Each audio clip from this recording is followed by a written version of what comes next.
Hello and welcome. Today we are joined by Rukun Tarachandani. He's fund manager at PPFAS Mutual Fund. Rukun oversees all equity funds at PPFAS along with a talented team. And in this discussion, he'll reveal how he navigates global uncertainties, manages a hefty cash buffer amid high valuations, and identifies opportunities in today's volatile markets. Welcome, Rukun. Thank you. Thanks to the entire value research team for having me for this interaction. Good to have you back with us.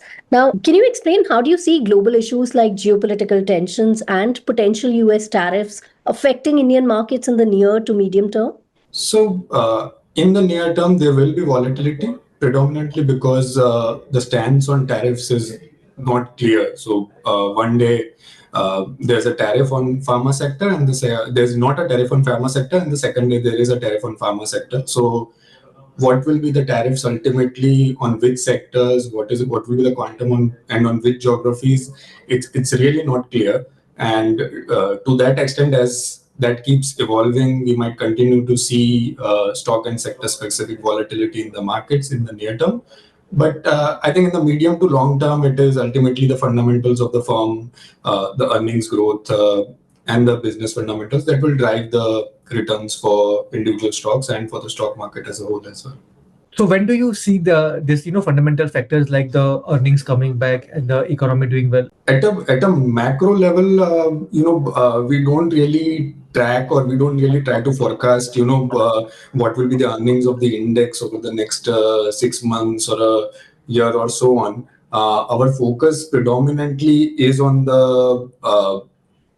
bottom up stock picking, and to that extent, earnings have been a mixed bag. So even now there are companies that are delivering a good set of numbers, and at the same time there are companies going through their own patch of difficulties. So some of the sectors like paints, wires and all are seeing excessive competition, and wherein that phase might continue for a while. At the same time, there are other sectors and firms which are doing fairly well. So as a bottom-up stock picker, that's what we're trying to find. Where is the stability for the next 3 to 5 years? But Rukun, given the recent volatility and the high valuations of the market, are there any signals which you track regularly to spot the risk or the recovery in the overall economy? Again, as I said, we are focusing a lot on bottom up and on stock specific fundamentals and their earnings. So we do not focus a lot on top down indicators like what is the GDP growth or how the macro things like disposable income and all are impacting the economy as a whole. What we do try and assess, so obviously we are aware of this, and it is at the back of our minds when we are trying to evaluate opportunities. But at the end of the day, it is the fundamentals of individual stocks that are driving our decisions to buy or sell them. One of the aspects that we do evaluate and track is how the valuations of the stocks and the market as a whole is evolving over a period of time. And to that extent, if you look at the median PE of stocks, that is for the top 500 stocks, that is somewhere around 40 times. So, and even when we fell in the recent correction, that 40 came down to something like 30, 32 times or thereabout. So in aggregate, valuations have been expensive. Again, there are still, let's say, 15 to 20% of the overall market that is, reasonably valued, or wherein there are opportunities which, we try and participate in. But overall valuations have been expensive. But are there any top-down themes or sectoral calls which you make before investing in particular stocks? Yeah, so there are some themes and that we've liked for a while. So one of them is the private banking space, wherein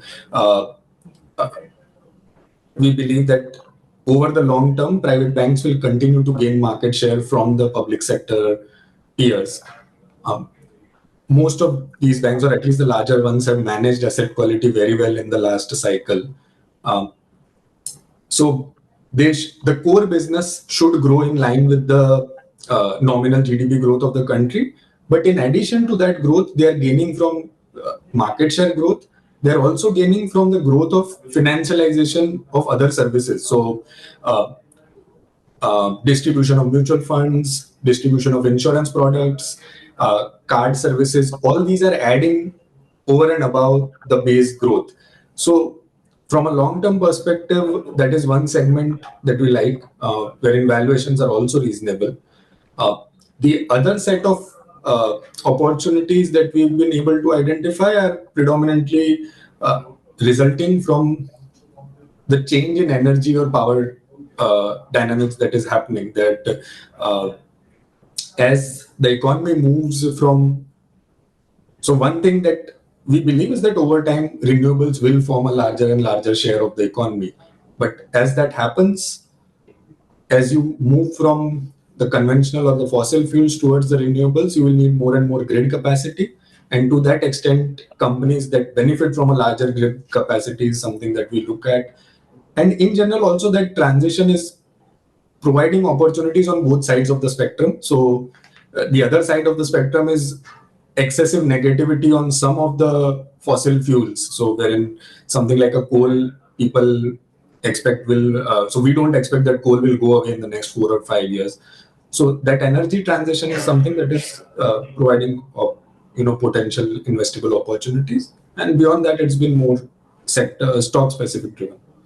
Right. So before we move on to some fund-specific questions, can you elaborate on your investment philosophy and, touch upon the factors that guide your stock picking at PPFAS?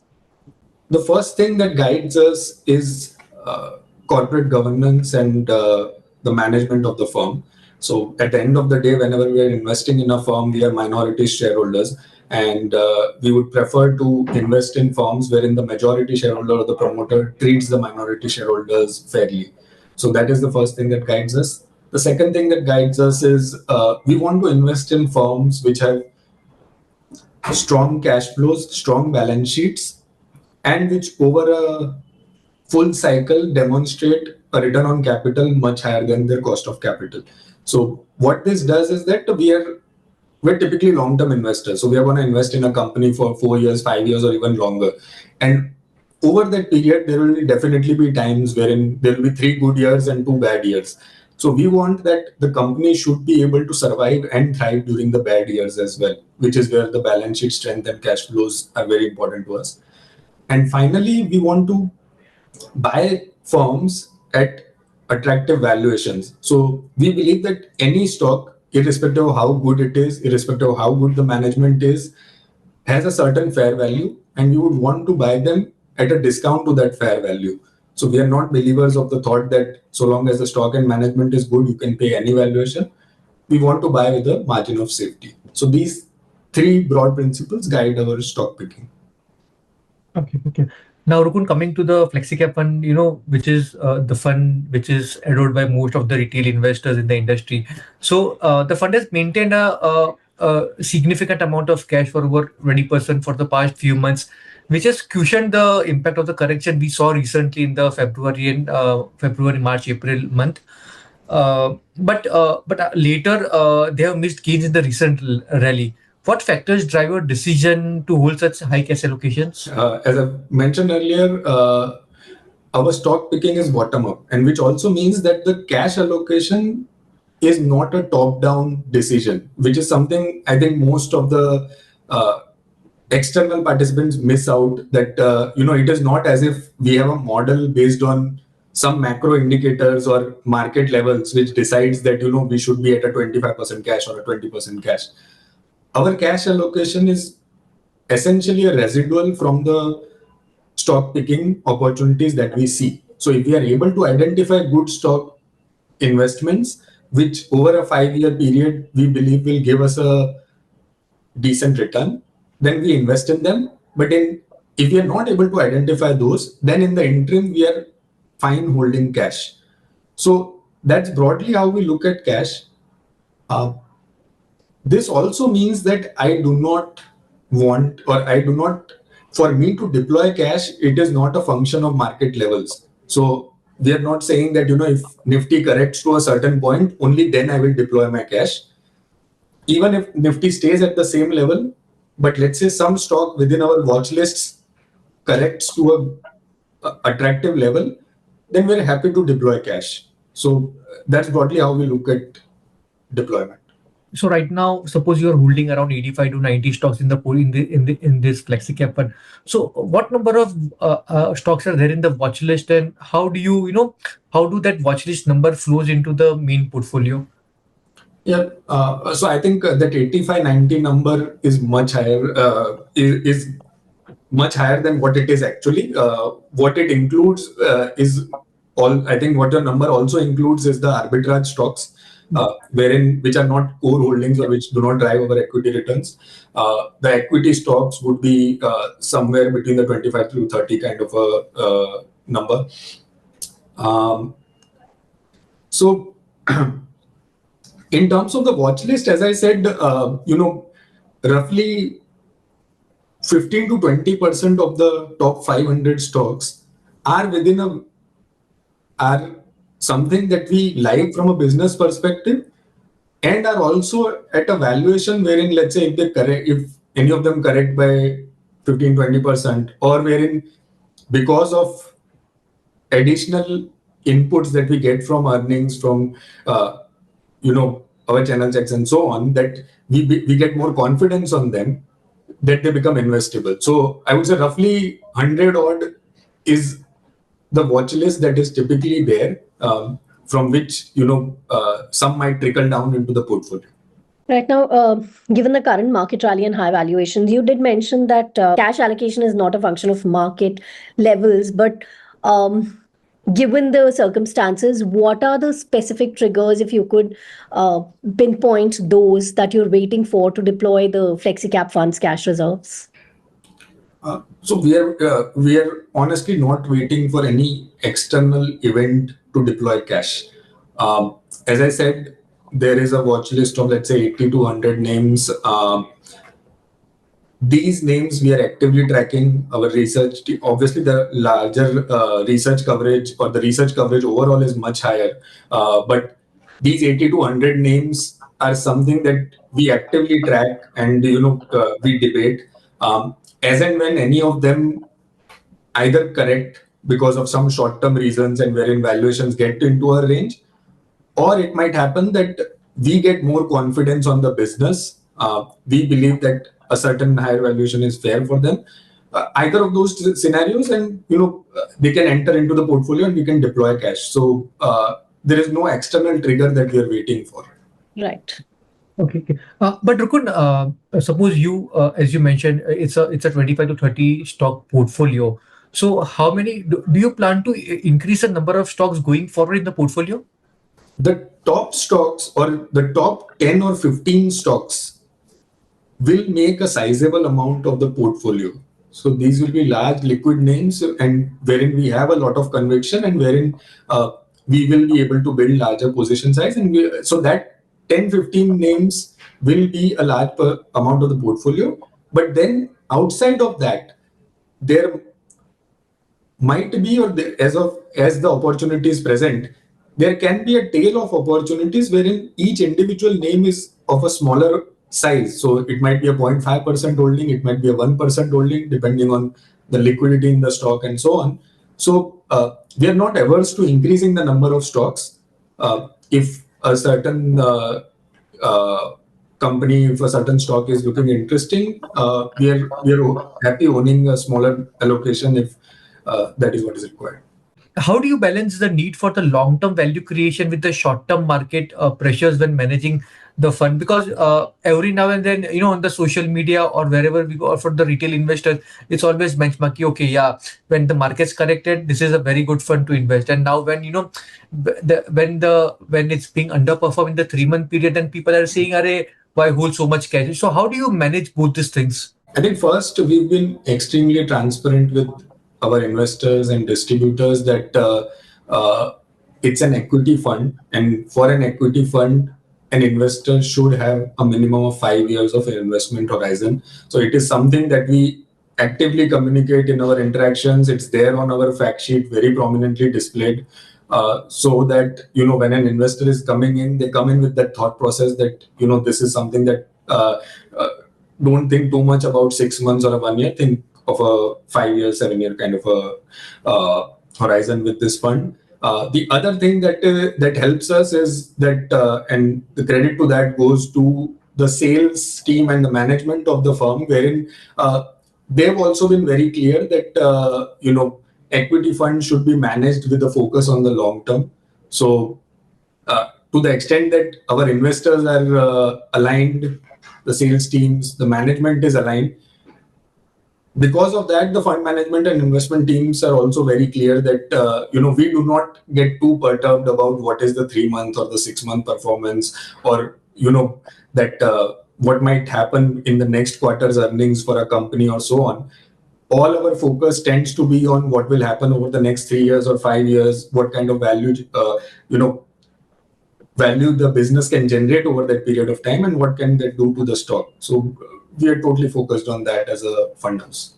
Right now, can you share which sectors or themes look undervalued to you right now, or which are the ones that look promising amid current market volatility? So as I said, private banking is one space that looks interesting to us. The energy transition is another space which is providing us opportunity. Passenger vehicles is a long-term trend that we think provides interesting opportunities, because the penetration levels of passenger vehicles is much lower in the country. So companies that can gain market share or maintain a sizable market share in that segment should over time benefit from that increased penetration. Also, many of our local companies are very cost competitive, versus the global players. So that's another segment that looks interesting. Then it's more stock specific beyond that. Okay. Rukun, now coming to the Dynamic Asset Allocation Fund, how does it shift between the debt, equity, and the other assets based on the market, or is it on the market changes, and what factors guides its decisions? Our Dynamic Asset Allocation Fund is predominantly, or it is focused towards the conservative investor who wants a higher debt allocation. The way we manage this is that the unhedged equity is maintained at less than 20% of the overall portfolio. Now to get to a higher, tax efficiency, from a tax efficiency perspective, we want the total equity to be more than 35%.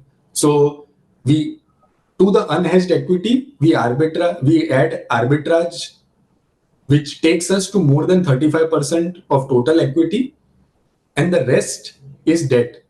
So what this portfolio construct does is that since the total equity is more than 35%, an individual investor who is investing for more than 2 years gets benefit of long-term capital gains taxation. While at the same time, because arbitrage and debt are close to 80% or higher, the return profile is much less volatile and geared towards investors who want a higher debt allocation. So what makes your Dynamic Asset Allocation Fund stand out from other balanced or hybrid funds, especially in a high valuation market? Yeah, so if you look at most hybrids or balanced advantage funds, they are focused towards equity-oriented investors. So most balanced advantage funds, if you look at, they will have an equity allocation between something like 40% and 70%. Now, when you have that kind of an equity allocation, the return profile is driven by the volatility of equity returns. As I said, in our case, the unhedged equity is less than 20%. So it greatly lowers the volatility, and it is suited for an investor who wants a higher debt allocation, but at the same time wants tax efficiency. So they don't want the returns to be taxed at their slab rate. So for them, this becomes an interesting product. Now, Rukun, if we look at the arbitrage funds, can you walk us through the fund strategy which for capitalizes on the arbitrage opportunities, and how does it ensure the low risk returns in the fluctuate market? In an arbitrage fund, what we do is we buy the underlying stock and simultaneously we short the futures of that stock. So let's say the underlying stock is hypothetically at 100 rupees and you short the futures at 101 rupees, then that 1 rupee spread is what you've captured, and whatever that means post transaction costs and all that is what the return will accrue to the fund. So now that spread or that return is not correlated to the equity market volatility. So if the equity market or if that stock goes up or down, the fund should be able to make that spread over the full holding period. So the returns are relatively stable. Historically, the returns for arbitrage funds have been or similar to what the returns are for liquid funds. But what these funds offer is that because your hedged equity is more than 65%, the investor gets an advantage of capital gains taxation on the short term and the long term, which if that investor is in a higher tax bracket is lower than their tax slab rate. So versus a debt fund or versus other fixed income alternatives which might be taxed at their slab rate, here the taxation will be lower for investors in the higher tax bracket.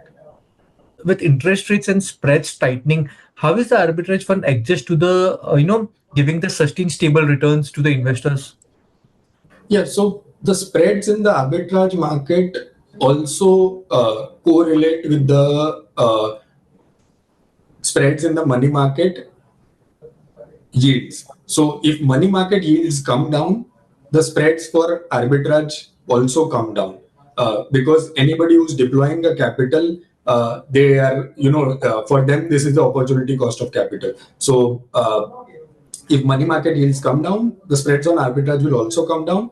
I think from an investor's perspective, they should not look at this category from the perspective of generating a higher pre-tax return, but look at this category from the perspective of generating a higher post-tax return because of its tax efficiency, as we discussed earlier. PPFAS, the fund house, is known for launching funds only when it believes there is a genuine need to serve investors. So do you foresee a multi-asset or aggressive hybrid fund offering from the AMC in the near future? So as of now, there are no plans to launch either of those funds. Okay, all right. Rukun, before we wrap up this chat, one last thing on the that PPF plans GIFT City subsidiary for the foreign investors. So how will this shape your fund manager and investors base going forward? Sure. So the subsidiary you are referring to is the subsidiary of PPFAS Limited, which is the sponsor company of the AMC. So that GIFT there is that entity based out of GIFT. We have a dedicated team based out of there who will be involved in managing funds. The idea is to over time launch both inbound and outbound products, which means that enable foreign investors to invest in the domestic markets and at the same time enable domestic investors to invest in markets outside of India. So that's still in the early stages. As and when the funds get launched, the team there probably can have a better discussions around it. So, but Rukun, if the Indian investors want to invest in the global market, so are you planning to launch the fund particularly, or it will be in partnership with some other global ETF player or that kind of thing? Various structures are being looked at. Too early at this point of time, for me to comment. I think as and when they finalize a structure, the team there finalize the structures, they'll be the best people to play. Again, there'll be various different kind of products which might, cater to both of those kind of requirements. So as and when those get launched, I think that would be, they'll be in a better place to address that. Well, with that, time for us to wrap up this chat. Thank you, Rukun. Thank you, Richard. Thank you, Chirag. Thank you very much for having me. Thank you for joining us. Stay tuned for more expert conversations to guide your financial journey.